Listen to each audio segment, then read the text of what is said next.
ಮೊದಲನೇದಾಗಿ ಇವತ್ತು ನಮ್ಮ ಚಲನಚಿತ್ರ ವಾಣಿಜ್ಯ ಮಂಡಳಿಯಿಂದ ನಿರ್ಮಾಪಕರಿಗಾಗಿ ಒಂದು ಸಭೆನ ಕರೀರಿ ಅಂತ ನಾವು ಕೇಳ್ತಾ ಇದ್ವು. ಹಾಗಾಗಿ ಇವತ್ತು ಕರೆದಿದ್ದೀರಾ, ಅದಕ್ಕೆ ತುಂಬಾನೇ ಥ್ಯಾಂಕ್ಸ್. ಇವಾಗ ತಾವು ಬುಕ್ ಮೈ ಶೋ ವಿಚಾರ ಏನು ಹೇಳಿದ್ರಿ, ಇದು ಮಲ್ಟಿಪ್ಲೆಕ್ಸ್ಗೆ ಅನ್ವಯಿಸಲ್ಲ. ನನಗೆ ಗೊತ್ತಿರೋ ಪ್ರಕಾರ ಕೇವಲ ನಮ್ಮ ಸಿಂಗಲ್ ಸ್ಕ್ರೀನ್ಗಳಿಗೆ ಮಾತ್ರ. ಅದು ಸಹ ವಾಣಿಜ್ಯ ಮಂಡಳಿಯ ಒಳಗಡೆ ಕೆಲವಿದ್ದಾರೆ. ಎಷ್ಟು ಇವಾಗ 402 ಸಿಂಗಲ್ ಸ್ಕ್ರೀನ್ಗಳು ತಾವಿದೆ ಅಂತ ಹೇಳಿದ್ರಿ. ಅದ್ರಲ್ಲಿ ಪ್ರಾಬಬಲಿ ವಾಣಿಜ್ಯ ಮಂಡಳಿನಲ್ಲಿ ಮೇ ಬಿ ಒಂದು 200 ಜನನ 220 ಜನನೋ ಇರ್ಬೋದೇನೋ ಎಕ್ಸಿಬಿಟರ್ ಆಗಿ. ಎಲ್ಲರೂ ಇದ್ದಾರೆ, ಎಲ್ಲರೂ ಇದ್ದಾರೆ. 402 ಜನ ಚಿತ್ರಮಂದಿರ. ಹೌದು, ಓಕೆ ಮ್ಯಾಮ್. ಇವಾಗ ಬುಕ್ ಮೈ ಶೋ ಅನ್ನೋದು ಬೆಂಗಳೂರಿನಲ್ಲೂ ಇದೆ. ಅದು ಅಜೆಂಡಾ ನಂಬರ್ 4 ಶೇಕಡಾವಾರು ಬಗ್ಗೆ ಮಾತ್ರ ಮಾಡಿ.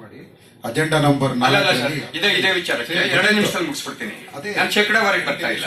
ಬುಕ್ ಮೈ ಶೋಗೆ ಶೇಕಡಾವಾರು ಹೊಟ್ಟೋಗ್ಬಿಡುತ್ತೆ. ಇಲ್ಲ ಅಣ್ಣ, ಬುಕ್ ಮೈ ಶೋಗೆ ನೀವು ಇವಾಗ ಏನು ಹೊಸದಾಗಿ ಒಂದು ಆಪ್ ಮಾಡ್ತೀವಿ ಅಂತಿದ್ದೀರಲ್ಲ, ಅದ್ರ ಬಗ್ಗೆ ಮಾತ್ರ ನಾನು ಮಾತಾಡ್ತೀನಿ. 2 ಮಿನಿಟ್ಸ್ ಅಷ್ಟೇನೆ. ಇವಾಗ ಬುಕ್ ಮೈ ಶೋಗೆ ಹೋದ್ರೆ ಬೆಂಗಳೂರಿನಲ್ಲಿರ್ತಕ್ಕಂಥ ಎಲ್ಲ ಸಿಂಗಲ್ ಸ್ಕ್ರೀನ್ಗಳು ಅಂಡರ್ ಬುಕ್ ಮೈ ಶೋ ನಲ್ಲಿದ್ದಾವೆ, ಅಥವಾ ಒಂದ್ 2 ಪೇಟಿಎಂ ನಲ್ಲಿದ್ದಾವೆ. ಹಾಗೆ ಮೈಸೂರಿಗೆ ಹೋಗಿ, ಮಂಡ್ಯಗೆ ಹೋಗಿ, ಚಾಮರಾಜನಗರಕ್ಕೆ ಹೋಗಿ, ಚಿಕ್ಕಮಂಗ್ಳೂರ್ಗೆ ಹೋಗಿ, ಹುಬ್ಳಿಗೆ ಹೋಗಿ, ಗದಗು, ಗುಲ್ಬರ್ಗ, ಕೋಲಾರ ಎಲ್ಲ ಕಡೆ ಇರ್ತಕ್ಕಂಥ ಸಿಂಗಲ್ ಸ್ಕ್ರೀನ್ಗಳು ಆಲ್ಮೋಸ್ಟ್ ಇವಾಗ ಬುಕ್ ಮೈ ಶೋ ನಲ್ಲೇ ಇದ್ದಾರೆ. ಬುಕ್ ಮೈ ಶೋಗೂ ಮತ್ತು ಏನು ಚಿತ್ರಮಂದಿರದ ಮಾಲೀಕರಿಗೂ ಯಾವ ರೀತಿಯ ಅಗ್ರಿಮೆಂಟ್ ಆಗಿದೆ? ಯಾಕೆಂದ್ರೆ ಇವಾಗ ನಮ್ಗೆ ಬೇಕೇ ಬೇಕು. ನಾವು ವೆರಿ ಫ್ರಾಂಕ್ ಆಗಿ ಎಲ್ಲರಿಗೂ ಗೊತ್ತಿದೆ, ಅನೇಕ ವಿಚಾರದಲ್ಲಿ ಬುಕ್ ಮೈ ಶೋನ ವಿರೋಧ ಮಾಡ್ಕೊಂಡೇ ಬಂದಿದ್ದೀವಿ. ಯಾಕೆಂದ್ರೆ ಇಡೀ ಚಿತ್ರವನ್ನ ಅದೆಷ್ಟೋ ಸಾರಿ ಸಾಯಿಸೋದು ಬುಕ್ ಮೈ ಶೋ ಅವರೇ. ನಾನೇ ಎಕ್ಸಾಂಪಲ್ ಇದ್ದೇನೆ.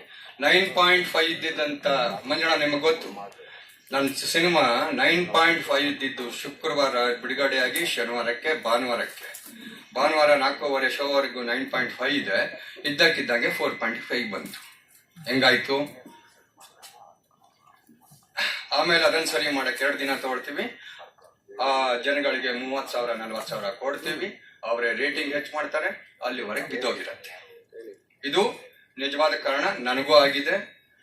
ಹಾಗಾಗಿ ನಾನು ಇಲ್ಲಿ ಕೇಳ್ತಿರೋದೇನಂದ್ರೆ, ಇವಾಗ ಎಲ್ಲ ಚಿತ್ರಮಂದಿರಗಳು ಇವಾಗ ಆಲ್ಮೋಸ್ಟ್ 70% ಬುಕ್ ಮೈ ಶೋ ನಲ್ಲಿ ಇದೆಯಲ್ಲ. ಬುಕ್ ಮೈ ಶೋ ಮತ್ತೆ ಥಿಯೇಟರ್ ಅವರ ನಡುವೆ ಏನ್ ಅಗ್ರಿಮೆಂಟ್ ಇದೆ?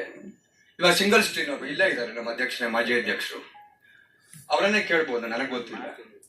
ಅವರು ಬುಕ್ ಮೈ ಶೋ ಅಂಡರ್ ನಲ್ಲಿ ಇವಾಗ ವೈಷ್ಣವಿ ಇದೆ. ಯಾವ ರೀತಿ ಅದನ್ನ ಅವರು ಅಗ್ರಿಮೆಂಟ್ ಅನ್ನು ಕ್ಯಾನ್ಸಲ್ ಮಾಡ್ಕೊಳ್ಬಹುದಾ? ಅಗ್ರಿಮೆಂಟ್ ಕ್ಯಾನ್ಸಲ್ ಮಾಡ್ಕೊಳ್ಳಿಲ್ಲ ಅಂದ್ರೆ ಸಿಂಗಲ್ ಸ್ಕ್ರೀನ್ ನಮ್ಮ ನರಸಿಂಹ ಸರ್ದು ಬರೋದಿಲ್ವಲ್ಲ ಇಲ್ಲಿಗೆ. ಸರ್, 1 ನಿಮಿಷ ನಾನು ಇದ್ರ ಬಗ್ಗೆ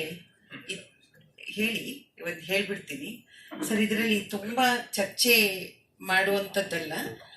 ಇದನ್ನ ನಮ್ಮ ವಾಣಿಜ್ಯ ಮಂಡಳಿಯಲ್ಲಿ ಎಕ್ಸಿಬಿಟರ್ ಸೆಕ್ಟರೇ ಅವರೇ ಹೇಳಿರ್ತಕ್ಕಂಥದ್ದಿದು ಒಂದು. ಎರಡನೇದು,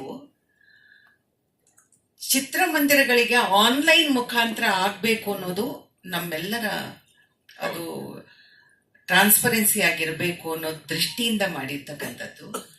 ಆನ್ಲೈನ್